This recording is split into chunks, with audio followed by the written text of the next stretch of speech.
నమస్తే పొలిటికల్ వాయిస్కి స్వాగతం. వారంలాగానే ప్రతి వారంలాగా ఈ వారం కూడా జాతీయ అంతర్జాతీయ అంశాలపైన విశ్లేషణ చేసేందుకు మనతో పాటు సీనియర్ జర్నలిస్టు విశ్లేషకులు కందాడే పార్సాది గారు ఉన్నారు. పార్సాది గారు నమస్తే అండి.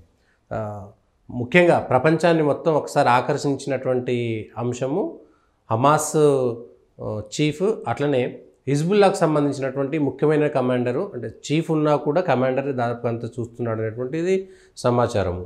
అసలు మొసాద్ ఒక్కసారిగా మళ్ళీ ప్రపంచ దేశాలను ఆకర్షించింది. దీంతో దాదాపుగా ఆగిపోతుందా పాలస్తీనా అదేవిధంగా ఇజ్రాయెల్ మధ్యన, లేదా ఇంకా ఇది ప్రపంచ దేశాలను పాకిస్తుందా? ఎట్లా విశ్లేషణ చేసుకోవచ్చు?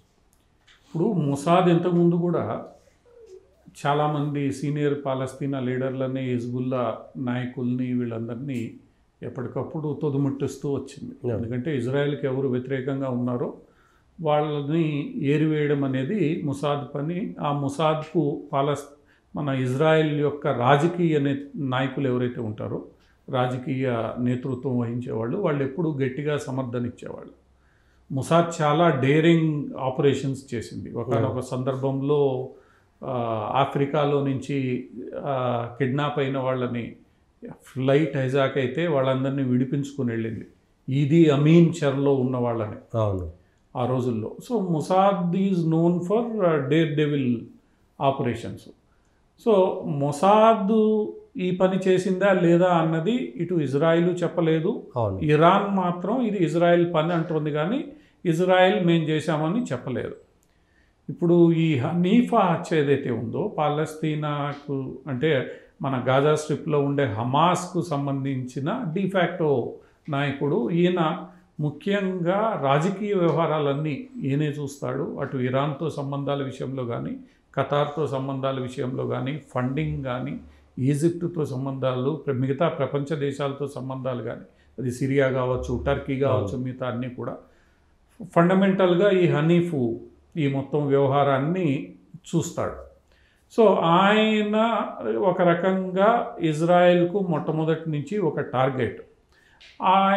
ఆ విషయంలో ఖతార్ చాలా జాగ్రత్తలు తీసుకునేది. అతను ఖతార్లో నివసించేవాడు కాబట్టి ఇరాన్ కూడా చాలా జాగ్రత్తలు తీసుకునే సెక్యూరిటీ బందోబస్తు అంతా కల్పించింది. అయినప్పటికీ కూడా గతంలోనూ ఇజ్రాయెల్ నేరుగా చెప్పకపోయినా పరోక్షంగా ఇరాన్లో చాలామందిని, ఇరానియన్లను మట్టుబెట్టింది. ఇటీవల కాలంలో బాగ్దాద్లో అమెరికా, ఇజ్రాయెల్ కలిసి ఆ రెవల్యూషనరీ గార్డు హెడ్ సులేమానీ ఎవరైతే ఉన్నారో సులేమానీని కూడా చంపేయడం జరిగింది. సో ఏదైతే ఈ హత్య జరిగిందో, ఈ హత్య కారణంగా ఇప్పుడు హమాస్కి ఒక పెద్ద లోటు ఏర్పడుతుంది. ఆ లోటు ఏంటంటే, హమాస్ తరఫున ఈరోజు ప్రపంచ రాజకీయాల్లో నిశితంగా కనెక్షన్లు కలిగి మాట్లాడగలిగిన వ్యక్తి లేకపోవడం, అతని తర్వాత ఎవరన్నది ఇప్పుడు ఒక పెద్ద ప్రశ్న. కాకపోతే ఖతార్లో ఉండే పలువురు హమాస్ లీడర్లలో ఒకళ్ళు ఆయన్ని ఇప్పుడు సక్సీడ్ చేసే అవకాశం ఉంది. ఎందుకంటే హమాస్ యొక్క రాజకీయ విభాగం ఏదైతే ఉందో, ఆ రాజకీయ విభాగం ఖతార్లో ఉంటుంది. అధికారికంగా ఖతారు దేశం వాళ్ళకి ఆశ్రయం ఇస్తోంది. సో అక్కడి నుంచి వస్తారు. కానీ ఒక వ్యక్తి సుదీర్ఘకాలం పెట్టుకున్న సంబంధాలు, పరిచయాలు ఏవైతే ఉంటాయో అవి ఒక్కసారిగా తెగిపోయాయి. అవి మళ్ళా ఇంకొక వ్యక్తి అందిపుచ్చుకొని ముందుకు తీసుకెళ్ళడానికి కొంత సమయం పట్టే అవకాశం ఉంది. ఇది నిజంగా ఇజ్రాయెల్ చేసిందా అంటే చేసి ఉండొచ్చు. ఎందుకంటే ఇజ్రాయెల్ యొక్క గత రికార్డును చూస్తే పాలస్తీనా సంబంధించి ఇజ్రాయెల్కు వ్యతిరేకంగా ఏ దేశంలో ఎవరున్నా కూడా వాళ్ళని ఇజ్రాయెల్ ఏదో ఒక శక్తి విషయంలో ఎక్కడ అనుమానం లేదు. ఇజ్రాయెల్ ఎప్పుడు వెనక్కి తగ్గలేదు కాబట్టి ఇజ్రాయెల్ చేసి ఉండొచ్చు. అయితే ఇరాన్ దీనికి మేము ప్రతీకారం తీర్చుకుంటామని గతంలో చెప్పినట్టు ఇప్పుడు చెప్పింది. కానీ ఇప్పుడు ఒక రకంగా ఇరాన్ ఏం చేస్తుంది అనేది ఈ మొత్తం వ్యవహారంలో అందరూ వేచి చూస్తున్న అంశం. అక్కడ ఇజ్రాయెల్ కూడా ఒక ప్రకటన చేసింది, ఇరాన్ ఒకవేళ యుద్ధం చేస్తే మేము కూడా సిద్ధం ఉన్నాం, ఇప్పటిదాకా జరిగిన దాడులే ఇక్కడ నుంచి జరిగేది యుద్ధం అనేటువంటి ప్రకటన కూడా. అది ఎప్పటి నుంచో ఈ హమాస్ ఇజ్రాయెల్ మధ్య జరుగుతున్న గొడవ ఎక్కడ స్పిల్ ఓవర్ అయ్యి మొత్తం గల్ఫ్లో ఒక యుద్ధంగా మారిపోతుందన్న భయం అన్నది అందరిలోనూ ఉంది.